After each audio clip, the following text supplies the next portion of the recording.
Bom, pessoal, nós vamos então fazer um exemplo sobre a lei de Biot-Savart, né? A lei de Biot-Savart a gente veio na aula anterior e chegamos nessa expressão aqui, certo? Então nós vamos aplicar a lei de Biot-Savart para um condutor desse tipo aqui, no plano, né? No quadro, um condutor retilíneo, certo? Então vamos aplicar essa expressão escalar, né? Um módulo, né, da lei de Biot-Savart, tá bom? Então vamos lá. Qual o caso que a gente vai tentar fazer aqui? Bom, é o caso do condutor retilíneo, né, pessoal? Que é exatamente esse caso aqui, né? Deixa eu dar uma olhada aqui.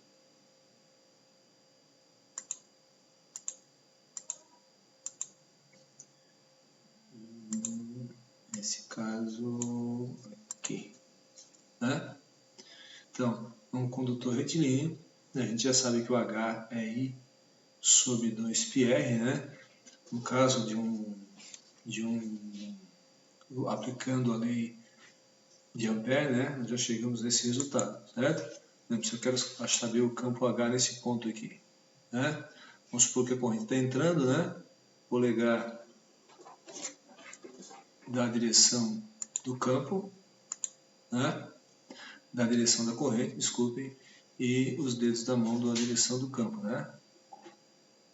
Então, o campo H seria para cá, certo?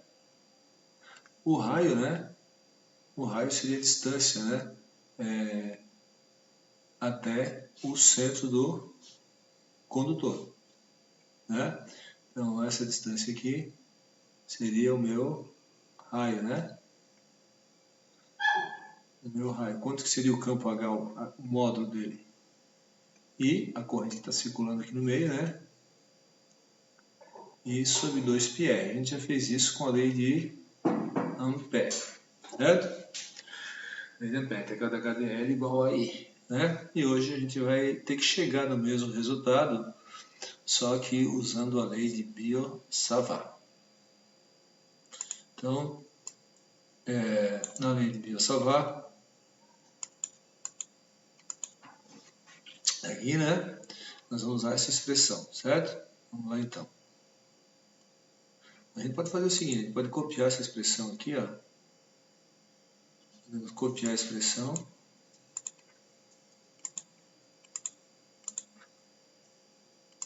Vamos copiar a expressão e levá-la para outra lei, certo? Na outra camada que a gente vai montar agora para poder resolver o probleminha, tá? Então aqui a gente tem a lei de Biot-Savart, né? Vamos deixar aqui do lado, lá em cima, né? E o caso do condutor retilíneo, né, pessoal? Percorrido por corrente, né? Então, condutor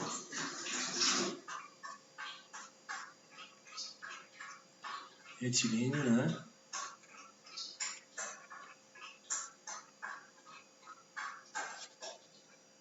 Percorrido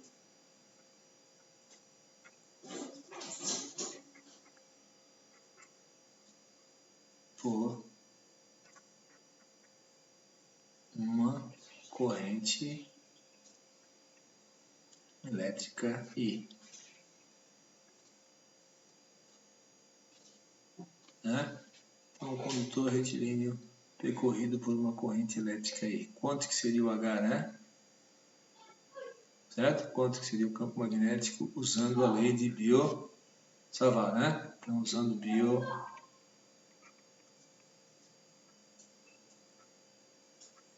né? Certo?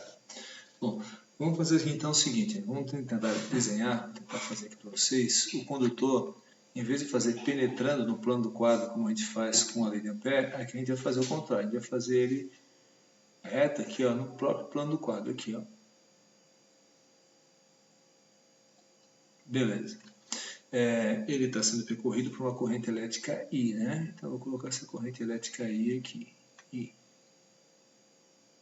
Né?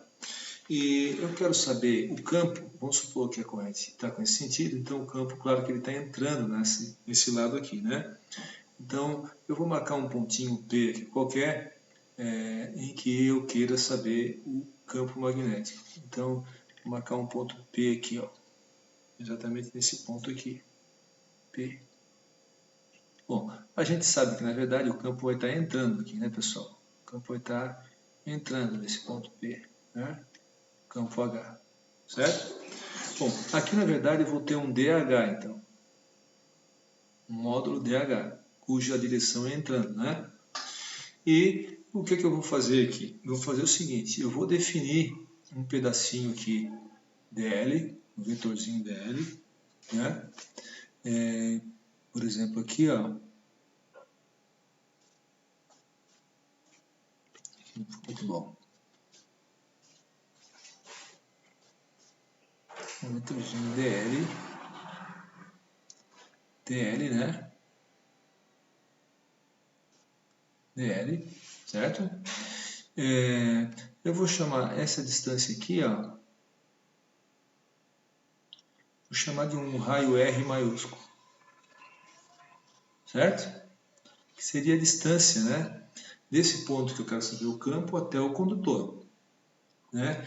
E agora, a distância do DL até o ponto que eu quero saber o campo, eu vou chamar de R minúsculo, como a gente viu a definição, é aquele vetorzinho R, né, entre o DL e o ponto que eu quero saber o campo, que aqui aparece só o módulo, né, R ao quadrado. Então, vou tentar desenhar ele aqui, ó. Vamos ver se eu consigo aqui.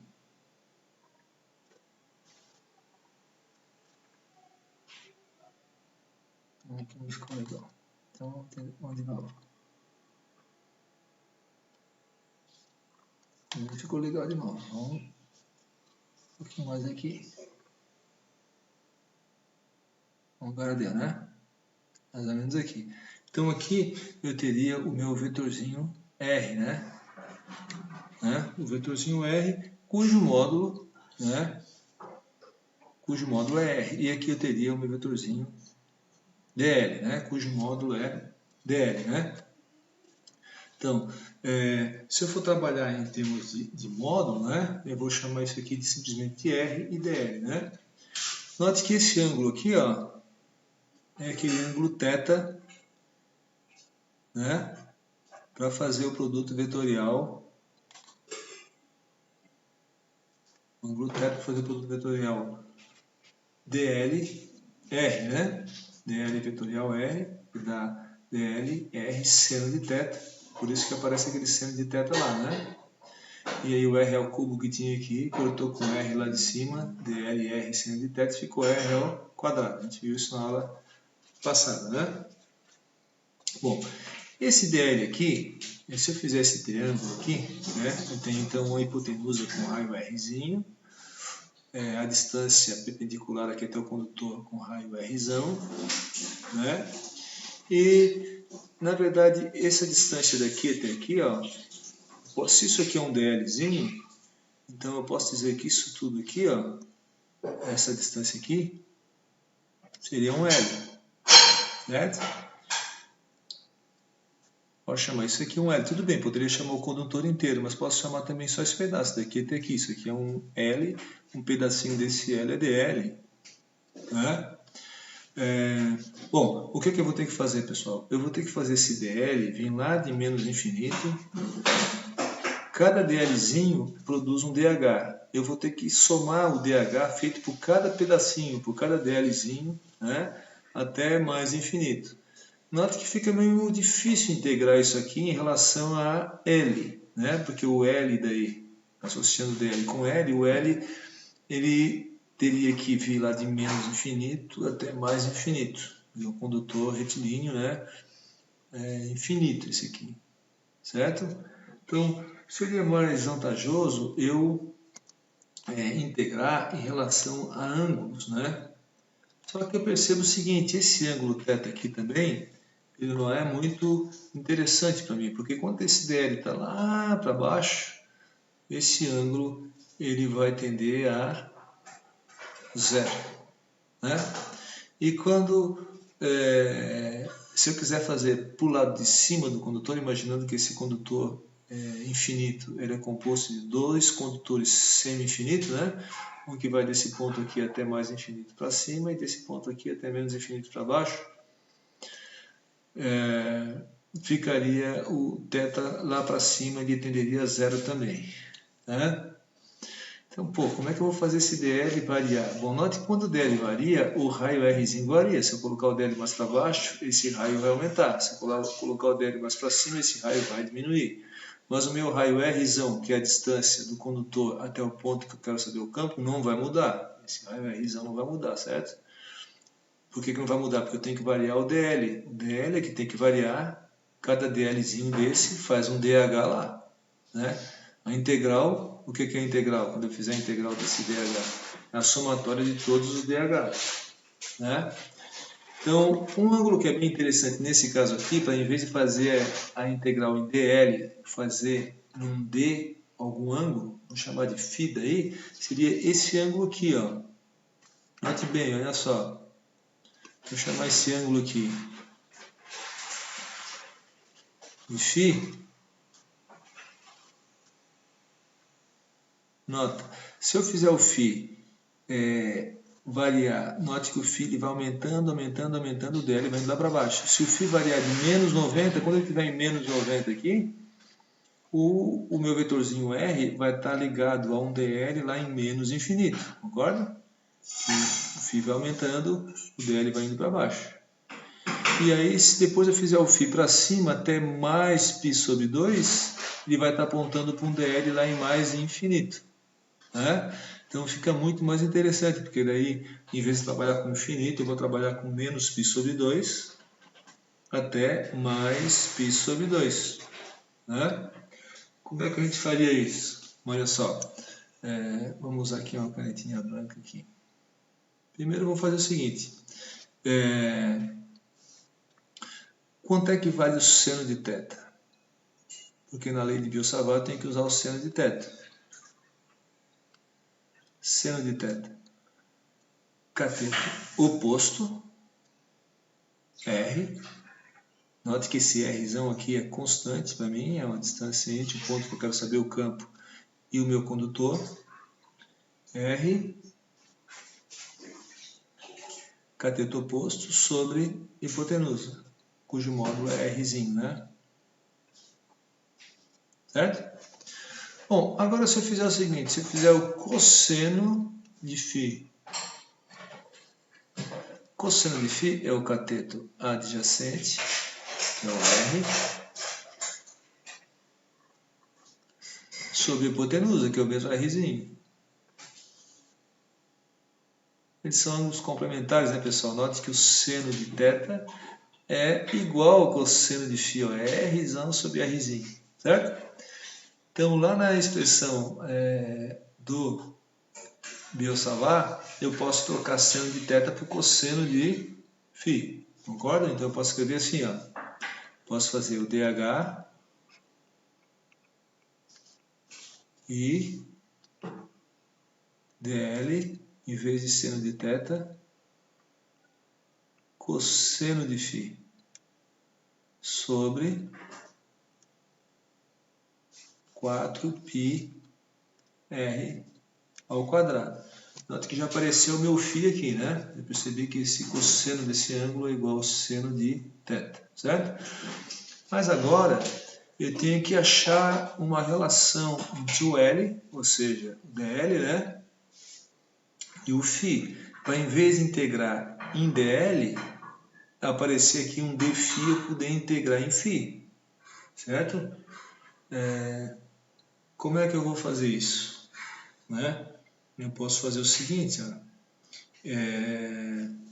Vou escrever assim, ó. Quanto é que vale, pessoal, a tangente, olha só, quanto é que vale a tangente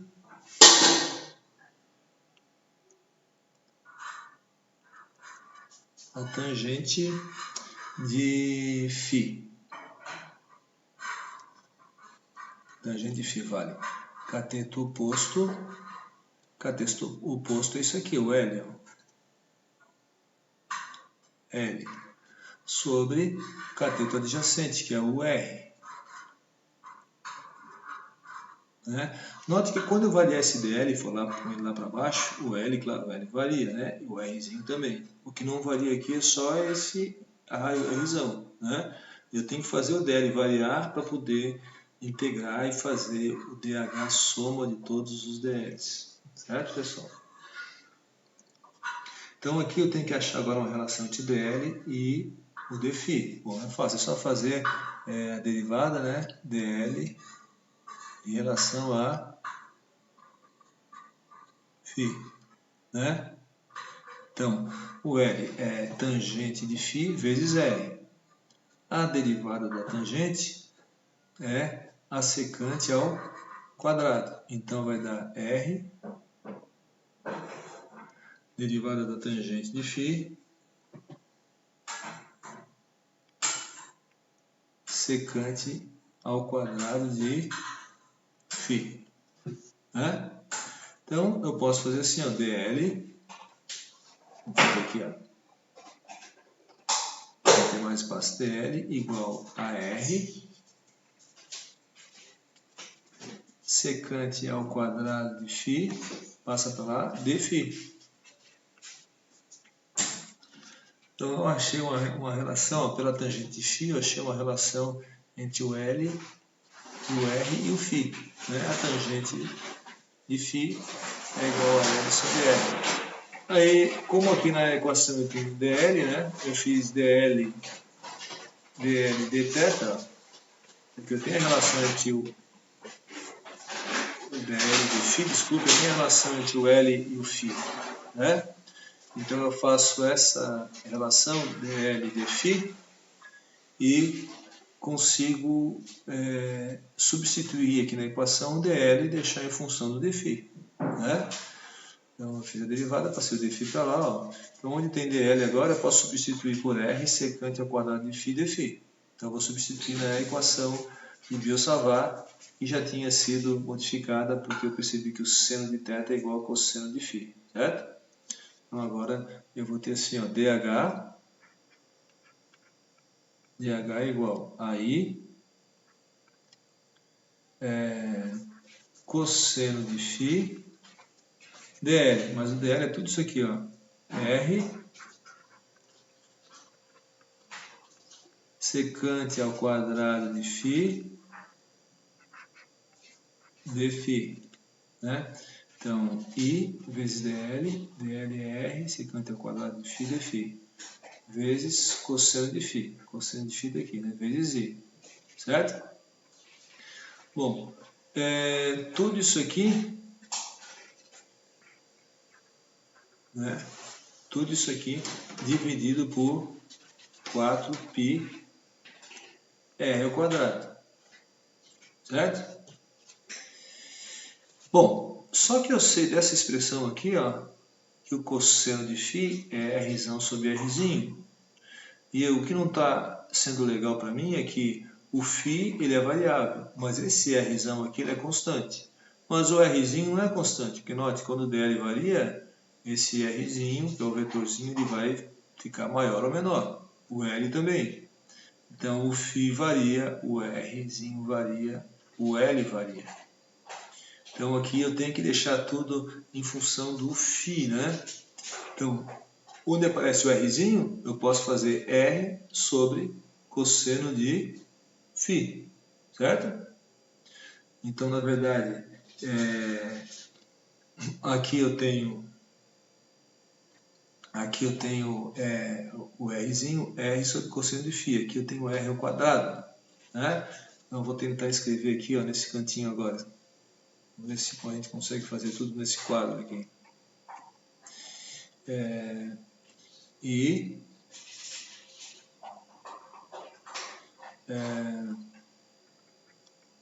cosseno de φ, R, secante ao quadrado de φ. A secante é 1 sobre o cosseno. Então aqui eu já posso fazer o seguinte. Essa secante ao quadrado é 1 sobre cosseno, eu posso passar para baixo aqui. Ó. Essa secante ao quadrado de φ eu posso colocar cosseno ao quadrado de φ. porque a secante é 1 sobre cosseno. Então, a secante ao quadrado vai dar 1 sobre cosseno ao quadrado, certo? Aqui então ficou I cosseno de φ, R, a secante ao quadrado, eu passei para baixo aqui, cosseno ao quadrado, d φ. Beleza, d φ. Bom, e aqui agora eu tenho o 4π. E agora esse 1 sobre R ao quadrado, né? O R é o Rzão sobre cosseno, né? 1 sobre R, na verdade dá o contrário, né, pessoal? Ó, daqui, ó, dessa expressão aqui, eu posso tirar aqui o R, é Rzão sobre cosseno de φ. Só que como ele é ao quadrado, R, né? Como ele está dividindo, né, eu posso levar ao quadrado e, em vez de passar essa expressão aqui dividindo, eu passo multiplicando. Fica cosseno ao quadrado de φ sobre R ao quadrado, certo? Cosseno ao quadrado de φ sobre R ao quadrado, né? E note que é 1 sobre R ao quadrado. 1 sobre isso aqui, né? Rzão sobre cosseno de φ ao quadrado. Então, em vez de dividir por isso aqui, eu multiplico pelo inverso, que é o cosseno de φ ao quadrado sobre R. Cosseno de φ ao quadrado sobre R. Não é ao quadrado, porque aqui eu tenho R ao quadrado. E 4π eu deixei ali, tá vendo? Bom, olha só, pessoal. Agora, deu uma facilitada para a gente aqui, ó. Cosseno de φ ao quadrado aqui, que veio desse Rzinho ao quadrado, eu cortei. Corta aqui, ó. Cortei aqui, cortei aqui. Esse R aqui também eu corto aqui com o quadrado aqui, ó. Tá vendo? Então agora, se eu for integrar, vamos fazer certinho aqui, né? Eu for integrar, como é que fica o H? Vou usar o branco aqui, né? O H fica igual a integral, né?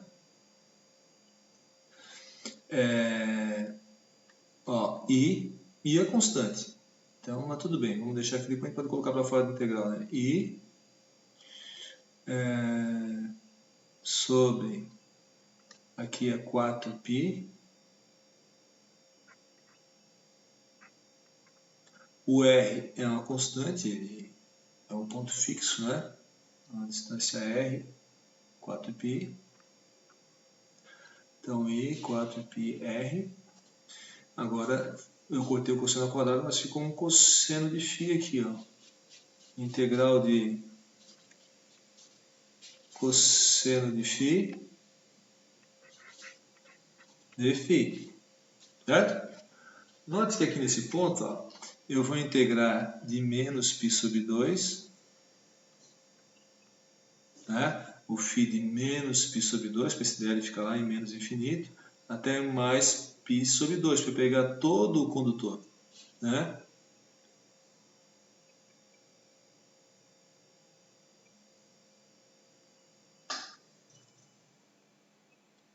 Certo?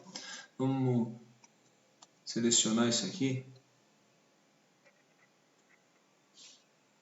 A gente não vai caber aqui, infelizmente, a gente vai ter que usar um outro quadrinho. Né? Tudo bem, certo, pessoal? Então, vou fazer o seguinte, aqui eu vou abrir uma nova leia. Aqui.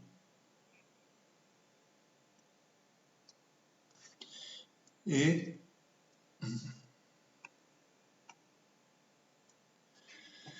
quanto é que vai dar essa integral aqui, pessoal? H igual, né? Vai ficar I sobre 4πr, a integral do cosseno. É seno, né, pessoal? Então vai dar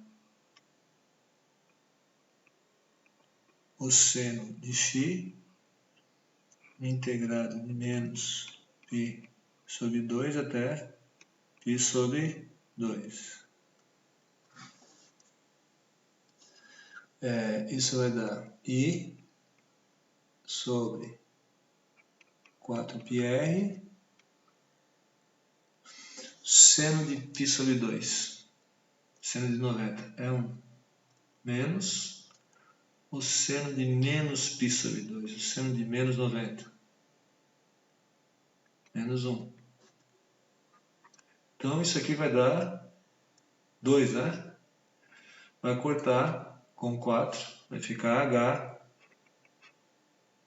igual a I sobre 2πr.